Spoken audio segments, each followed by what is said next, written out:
Good day and welcome back to AutoLooks AutoPod Online. I'm your host Everett as always, and today we're looking at the rise of the green transport industry. AutoLooks.net AutoPod, streaming day or night, coming right at you, right here, right now.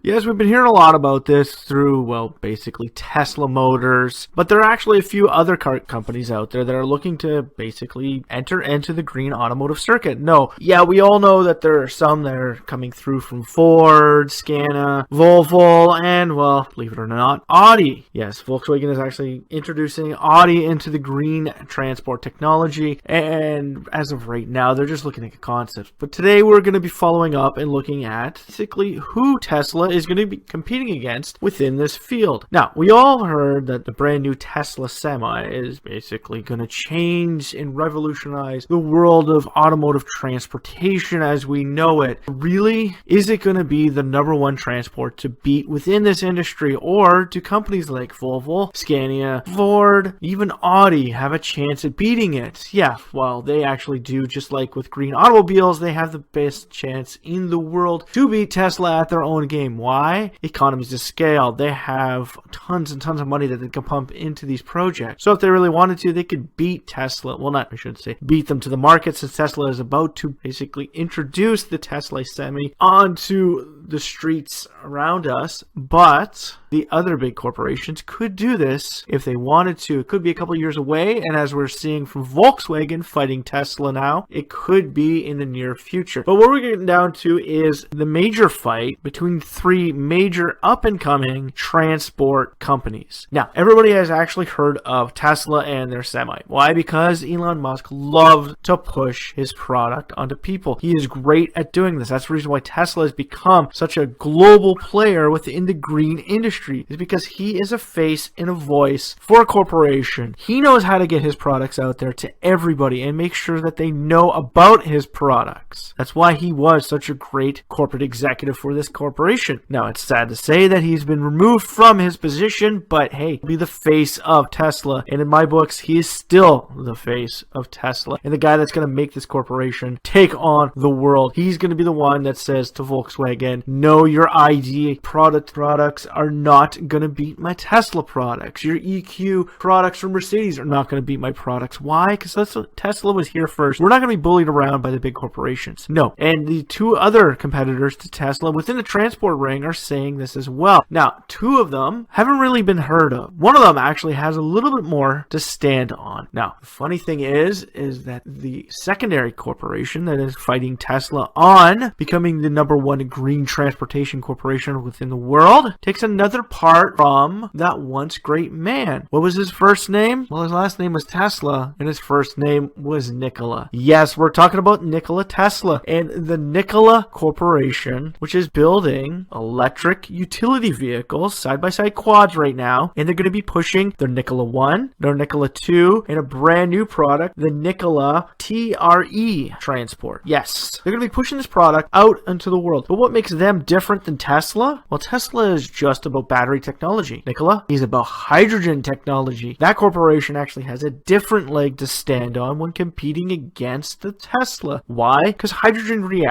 but hydrogen systems are very similar to the internal combustion engine, and yet refueling is as simple as pumping the hydrogen directly into the fuel cell tank. Now, it may not seem that easy to set up the system or that cheap to set up the system, meaning that the Nikola transports may come out being a little bit more pricey than the Tesla. But if the North American marketplace or European or Asian marketplace all start adapting their facilities from internal combustion engine using the petrol industry to help spearhead the revolution of hydrogen, we could actually see a contender in the green marketplace. Sure, Tesla has been pushing his supercharger stations all across. Let's just say in my hometown there is actually a supercharger station, and and there's actually, if you head up Highway 11 from Toronto all the way up and across 17 when you hit North Bay, start taking 17 all the way across to the Manitoba border, he is setting up supercharger stations. Why? Because he wants these Tesla semis to be able to transport goods from the great city of Toronto all across the province, as they already are, because, well, everybody knows Toronto is the warehousing hub of Ontario, and it doesn't matter that a city like Thunder Bay is almost 13 hours away from it. Hell, let's just put it on our transport and ship it there, because putting a warehousing system within the city of Sault Ste. Marie, Sudbury, Timmins, or Thunder Bay does not make sense viably. So Tesla knows this, so that's why he's setting up these supercharger stations. Now Nikola is actually starting to push his own hydrogen refueling stations, and he's actually going to be setting up their own system. Yes, Nikola is going to be setting up their own hydrogen refueling stations, just like Tesla did. Why? Because they want to become a contender with the transportation industry, and as you can tell, the United States Postal Service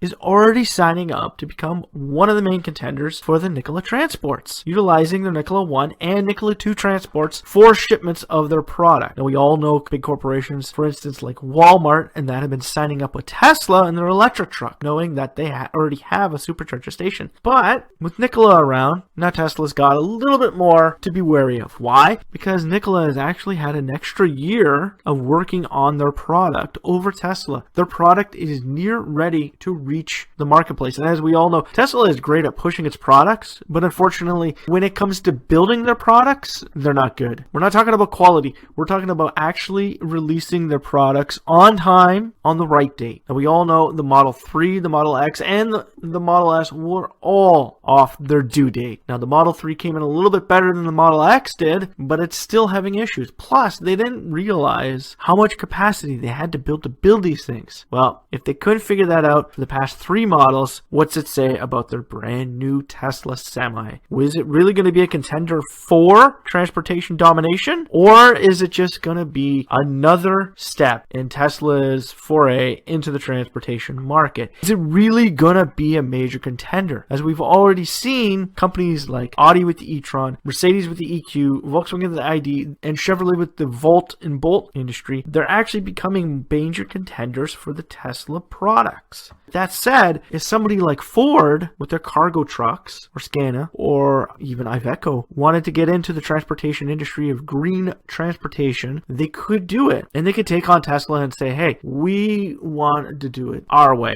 And, well, you're going to have major problems getting your products out. Nikola, on the other hand, well, they're a brand new company. And the reason why they've taken so long in producing this product, we've been hearing about this since 2016. Well, we're in 2019. It's 3 years product development. The Tesla Semi, we only heard about in early 2018, and they within a year want to get this product out, where Nikola has been working on this product for 3 years. Now, needless to say, within those 3 years, they now have 3 models about to come out, but hey, they only need to get out their actual pumping stations to get these things out, which they're actually already doing. We did originally talk about at the beginning of this that there are 3 major contenders for the green transportation industry. Well, who's number 3? There is another contender within this industry going up against them. That is, I don't know if you've ever heard of it, about Thor Transports. Yes, Thor Transports. They build their own electric transportation, and they want a piece of this pie. Now, their vehicle we actually heard about 2017, and just like Nikola, they've been working on their product. They've been building their test products off of existing transport platforms to see if they can actually make a go of it. Now, the front end of these things is completely different than the transports that are originally coming from, but the rest of the product is similar to existing transports. So they're basically looking to become a coach build corporation, but basically have their own front end. They're going to utilize somebody else's transports to build their own name. Now, this actually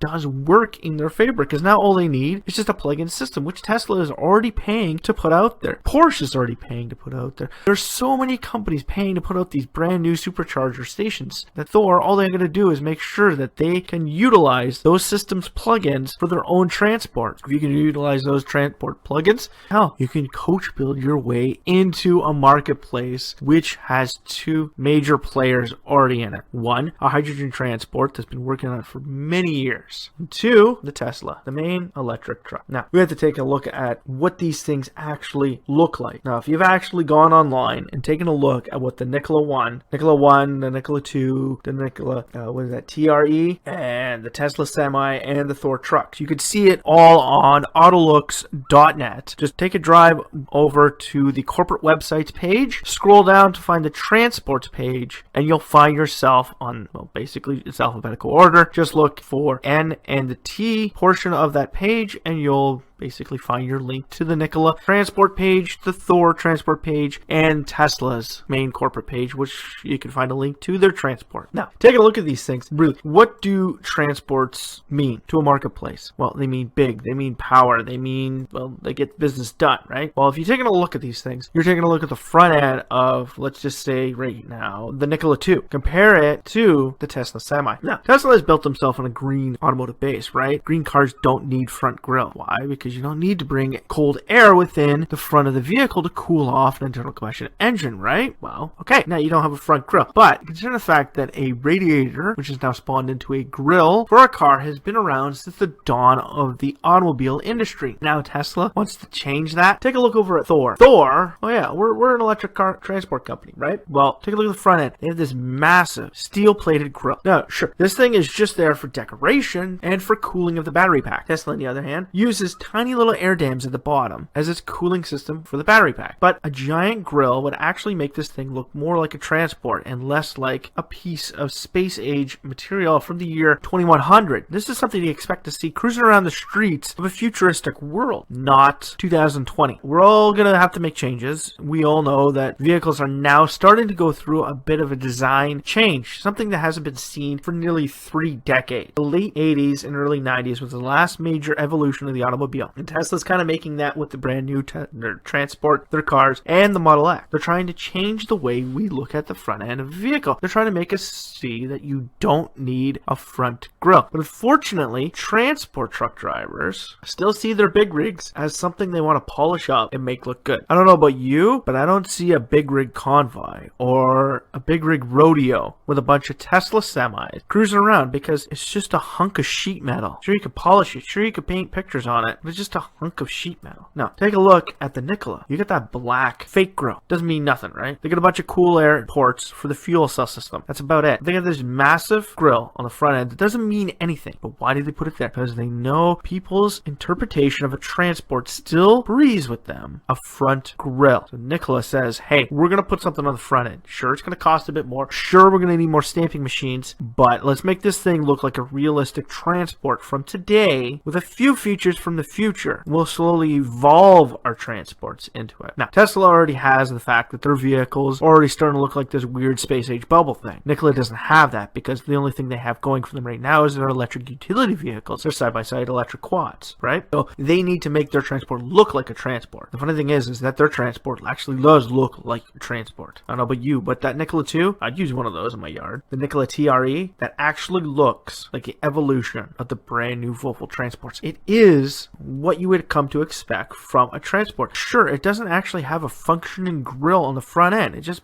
has a bunch of lights and chrome features. But this is the evolution of the automobile, right? We need to evolve. We don't need to take a massive jump from here to there to say, hey, this is the future, because things like that never seem to work out when we make something too futuristic. You want a perfect example for that? Let's take a look back to the mid-90s, video game era, right? We're talking Super Nintendo and Sega Genesis, right around the time the Sega CD was coming out. So we're starting to evolve from a 16-bit to a 32-bit system. Now, 64-bit systems had already been created thanks to Atari and the Jaguar back in the day, but unfortunately didn't take too well. Things that are way ahead of their time never seem to sell. We always seem to think that we want future technology and we're willing to get it now. But unfortunately, as humans, we can only accept so much right now. Well, Sega made that problem back in the mid-90s. Sure, the price point of this product was way out to lunch and nobody could afford it, but basically the concept behind it was too far-fetched that people couldn't believe it. We were still sitting down playing video games with controllers that had cords attached to the system, and you can only play as 2 players, right? Sega Genesis, Super Nintendo. Sega comes along and says, hey, virtual reality systems are here, man. People want these things. People want to play games with virtual reality systems. Hey, let's create the Sega VR. We're going to sell this thing for over $1,200 to people. Sure, an average consumer at that time couldn't afford it because because $150 is usually what you'd be paying for a Super Nintendo or a Genesis back in those days, not $1,200. So it was way above on price point. But it's the fact that it was a super future technology. Now, take a few years ago, about 3-4 years ago, virtual reality systems started coming back. It's just like three-dimensional, right? Those 3D TVs, those were a big fad for about a year and a half, and then they died out again. Why? Because people don't want to sit there wearing glasses. Sure, it's a future technology, because now our glasses can see the full range of it, and we can actually visualize every single thing in 3D. Fortunately, unless it's like the Jetsons, where it's a 3D holographic image directly in front of us that we don't need glasses, we don't want it, because we've seen it before. The VR is a system that people had seen in science centers, but they weren't willing to pay for it. Now, bring on price point to about $300-400 in the year 2016, people are willing to pay for a virtual reality system. The system's been around for over 30 years, virtual reality. It's just it was too far-fetched at that time. Tesla is doing this with their Semi. They're basically taking a jump from now, basically taking a jump as that bubble teardrop style of design from the early to late 90s, and they're just jumping it one full standpoint into the year 2050 when we start to see a lot of vehicles starting to lose the grille on the front. Why? Because now we don't need them. If there is a point to a grille by 2050, it's basically, I don't know if you've ever seen the Volkswagen Cedric, it's basically just a system that can tell you stuff, right? It's going to be a screen on the front that's going to be utilized for your headlights and for making communication with other drivers. So by then we may not need a front grille on the vehicle. But right now, people's perception is that a transport actually still has a big burly chrome grille that you could be seen in your entire rear view mirror. And unfortunately, Tesla is not standing on this point. So we're not actually saying that Tesla is not going to win this battle, but we don't feel that Tesla is going to become a major player within the green technology of transportation of products. And right now, everybody is just kind of waiting to see if Tesla is going to make it before they start pushing their products out there. We've seen for a few years of Volvo pushing out this weird skid thing. Audi creating their own electric transport. Ford is playing around with the idea. Yes, we're going back to the beginning where everybody had this idea of creating this electric truck, but they all want to see what happens with Tesla, Nikola, and Thor. Do they actually make it? Do they actually get sales? Sure, big corporations may dump a ton of money into it for they may make a few thousand sales, but unfortunately, if it doesn't save them money in the long run, they're just going to cut their losses, ship the trucks back, and say, screw you. We don't want these things because they're not saving us money. They're not helping our business, and really, it's not better for us. It's better for the environment, but it's not better for us. So that's why the big corporations are not pushing their way into the green transportation marketplace yet. They're going to slowly make the change once they see companies like Thor, Nikola, and Tesla either hit it off or go bust. We're not saying Tesla's going to die. We're just going to say Tesla may not fully make it. It may become another product like the Model X. It's there. It's there to get sales. The S gets sales, yes. The Model X gets sales, yes. Model 3 is getting tons of sales now because now it's an entry point into the Tesla product range, right? But the fat of it is dying out. We do see a corporation like Nikola making their way through. Why? Because their transports look like transports of today. They're just an evolution of today. This is something we could see. You take that Nikola logo off the front end of it and you put Scania on the front end. We could see this product being sold by that corporation. And all it is